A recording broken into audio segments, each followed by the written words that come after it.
Hi everyone, welcome back to this series on Agile, and for the Agile Certified Practitioner, delving deeper into the principles of Agile. And this one we're looking at the roles and responsibilities that you'll come across in a Scrum team. Scrum being one of the biggest parts of Agile, of course. You've got Scrum, you've got Kanban, it's probably another big one, and you've got extreme programming is probably another big one. All of these things you will come across and some of the principles in some way, shape or form, but Scrum is one of the biggest. And so this is a really great thing to know about the three core roles and responsibilities that you'll come across in a Scrum team.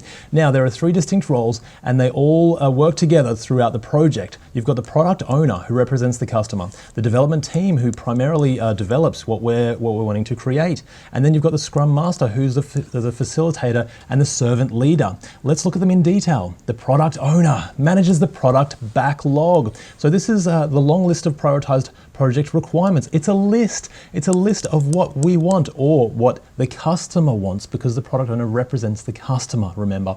So the product owner arranges these items from most valuable to least valuable, and that way we know what we want to deliver, the value that we're wanting to deliver.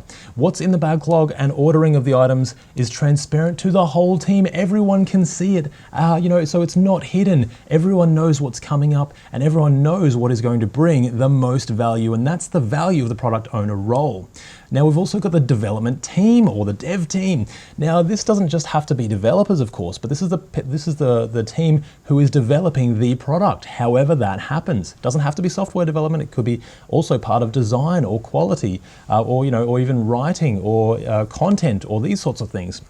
But the development team is responsible for developing that product, for sizing the requirements of the product backlog. So they've got the list of the items, and then they can actually tell you how much work it's going to take to get these things done, and getting the work done in each sprint. So can you get it done in a 2-week iteration or a sprint, which we're called in Scrum? They're self-organizing teams and self-led. So usually what that means is we've got the facilitator leader, which is the Scrum Master, but ultimately this team will get together. They will be hopefully in a co-located space, and they'll have everyone within that team that they need to get the work done. And so that helps them to get any questions answered that they need to very, very quickly. They're self-led. They can get those answers. They don't have to default to someone else.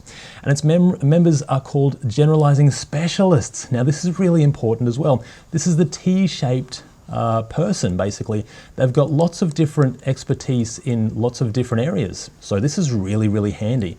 But then they've got one deep specialty. So one really, really deep specialty that they're really quite an expert in. So having this person around is extremely valuable because they know that they can help out in a few different areas, and they broadly know about a few things, but then they have one really deep specialty that is truly their area of expertise.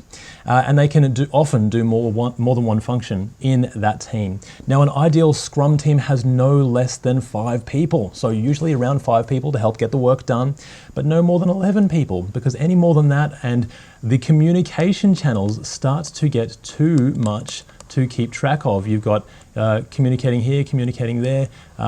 Basically, if you've got 11 people in the team, there's probably something like, around or maybe 100 different channels that could be communicated through. So this person with that person, that person with that person, gets very complex and it gets hard to manage. So we try to keep it under 11. 7 is usually the ideal. Now, lastly, we've got the Scrum Master role, and this is basically what you'd call the project manager role. So, and it can be called anything. And in organizations, you will come across it as being called anything. Could be a facilitator, it could be the coach, the team coach, could be the team lead, that could be the project manager, could be many different things. But basically, we have a focus on servant leadership, where we're serving the team through leadership. So we're helping remove blockers for the team. We're facilitating the Scrum stand-ups, so the meetings, making sure that work is getting done and moving across that Kanban board from left in the backlog all the way to done on the right-hand side. And that person also makes sure that everyone understands the rules of Scrum, so helps coach people as we're going along. They also bring in anyone necessary for the whole team approach, so that the team doesn't have to go out and get expertise from other areas of the business. We've got everyone that we need to do the work within our team so we can get answers quickly. That's the whole team approach in Scrum and in Agile. And they help the product owner to groom that backlog, to figure out what can come up next, what can be delivered, what's it going to take take to be delivered, and they ensure that everyone understands that vision of the project so everyone is involved. Now, you may find similar roles on any project of these three roles, and even within any team working towards Scrum and Agile, the principles translate to all types of knowledge work. So even if you don't call yourself an Agile team, you may still come across these types of roles in your organization, and it's great to keep an eye out. And that is Scrum roles and responsibilities.